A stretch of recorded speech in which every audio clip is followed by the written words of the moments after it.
Good evening. Tonight we go after a fantastic story. The story that flying saucers from other worlds are visiting our planet, just as we are exploring outer space with our own rocket satellites. Our guest is former Marine Air Corps Major Donald Keyhoe, who has the support of scores of prominent businessmen, military men, and some scientists in his campaign to prove that flying saucers exist.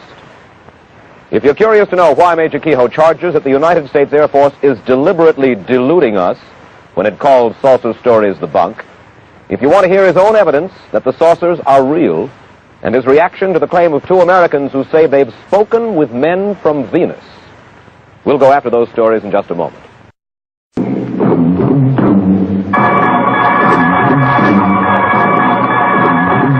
The Mike Wallace Interview. And now to our story. Major Donald Keyhoe is the director of the National Investigations Committee on Aerial Phenomena. As head of this private group interested in flying saucers, he's repeatedly attacked the United States Air Force and others for claiming that flying saucers are apparently flights of fancy and not flights by Martians or men from the moon. Independent surveys show that millions of Americans do share his belief in these celestial saucers.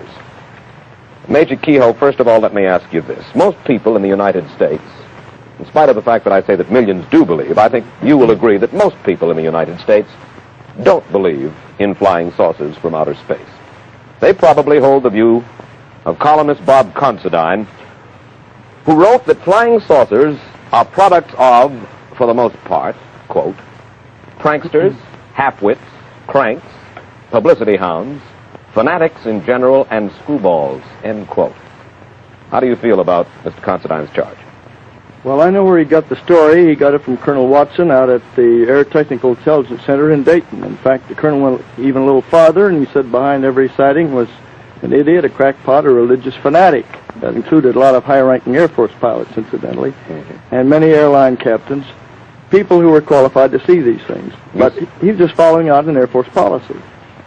Well, now, you're not suggesting that Bob Considine is in the pay of the Air Force. He's an independent newsman with a considerable reputation. I mean the colonel. No, I have every respect for Bob Considine. In spite of the fact that he suggests that pranksters, half-wits, and screwballs are responsible for the stories about flying saucers. Well, I wish I could show him any time a list of about 800 witnesses, some of the big names in aviation, including up to the rank of colonel in the Air Force. They're still flying, and they're still carrying passengers. They've never been grounded. They're still guiding airliners in, the radar men are, night after night in bad weather. If they're screwballs and incompetents, why are they still on the job? Major Keyhoe, where do you think flying saucers are coming from? I don't know. There is an indication that they could be using Mars as a base. I don't mean they originate there, but every time Mars has approached us in the last 10 years, there's been a noticeable increase in saucer sightings. And that's been mentioned officially. In fact, the Canadian official project, on the basis of that, set up an observation station in Canada. You say the Canadian official project. What do you mean by the official? There was an official project called Project Magnet. And they set up an observatory at Shirley Bay to try to track these things. And what happened to the official project? You say there was a project. Yes, they ran for about a year, and they had one sighting on a gravimeter, which indicated that something, a very large object, had flown over there. But they finally decided they were spending a little too much money on it, I suppose. Well, certainly they wouldn't have thought that they were spending too much money on it if they believed that that kind of phenomena existed. Well, a lot of people on the project are still working up there on their own time, and certain government officials have still kept the lid on their reports in Canada, just as they do down here. What is your theory? In other words, you suggest that they come from Mars or from other planets, from other solar systems possibly throughout the universe. Is that correct? Yes, and there are a lot of scientists who said the same thing. What is your theory as to the kind of people who fly these, or the kind of beings who fly these saucers? Well, that's speculation. Willie Lay said recently they'd be just like the man next door, the invaders from space, and his reasons may be good. But most of the top scientists have said that the odds are that beings from other worlds would not be like us. Some of them would be. Dr. Harlow Shapley, for instance, said that there probably were at least 100 million inhabited planets in the universe. And Menzel, who doesn't believe in saucers at all, says that he goes that high or even higher. And among those, they must be, by the law of averages, a certain number of planets that would be like the Earth. And if evolution started at the same time, why, you might have the same type of being. What do you think are the intentions of these people, for lack of a better name, of these people who are in these flying saucers? Well, there's been no evidence of any hostility. During the last 10 years, what we call the modern phase. There have been sightings before then. There have been some accidents, Air Force pilots chasing these things. Captain Mantell was killed chasing one in 48, and 2 pilots disappeared chasing one in 53 over Lake Superior. But I think those were just accidents. Just accidents. Why don't they try to communicate with us? What's your theory about that? Well, I'll follow some of the theories the Air Force people have said. They suggested to me back in 52 and 53, at which time we were cooperating. I had a lot of very good friends in the Air Force at that time. The policy was to give out the information. They were about to tell the people everything they had. And the theory was then that perhaps these beings were so much different from us that communication would be a very hard thing. They might not, for instance, have speech sounds like ours. That's one answer. Another thing, they might not be able to exist in our atmosphere.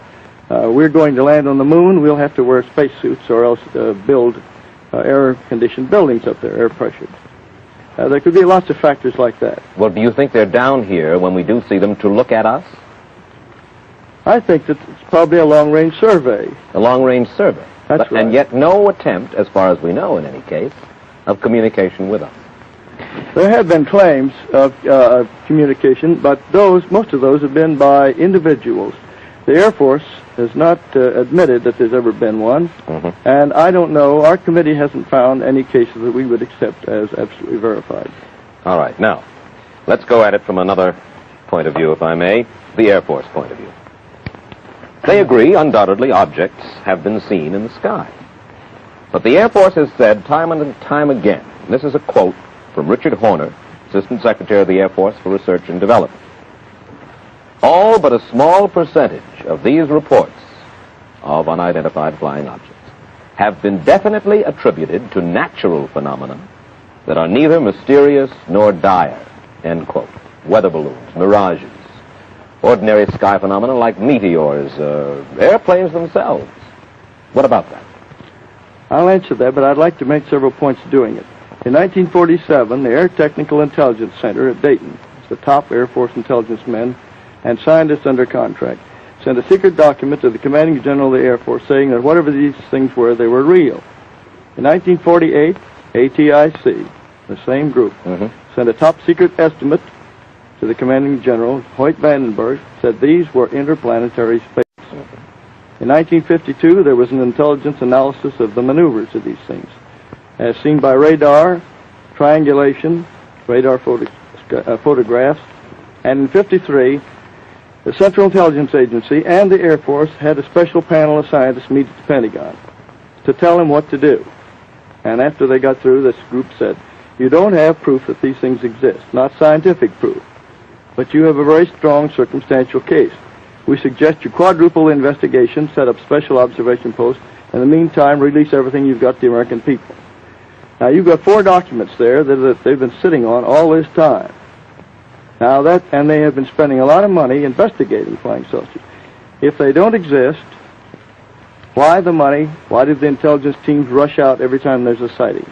Now then, you have mentioned 4 documents that you claim exist. We've heard in the past that you have claimed that these documents existed. We've seen your literature in which you talk about the existence of those documents.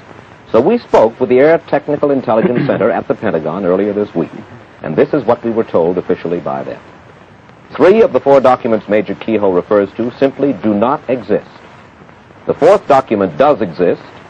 You can have a copy of it, Mr. Wallace, and you can see that it doesn't say what Major Keyhoe claims it says. We have a copy of it, and I quote to you from the copy. The Air Force document says just this.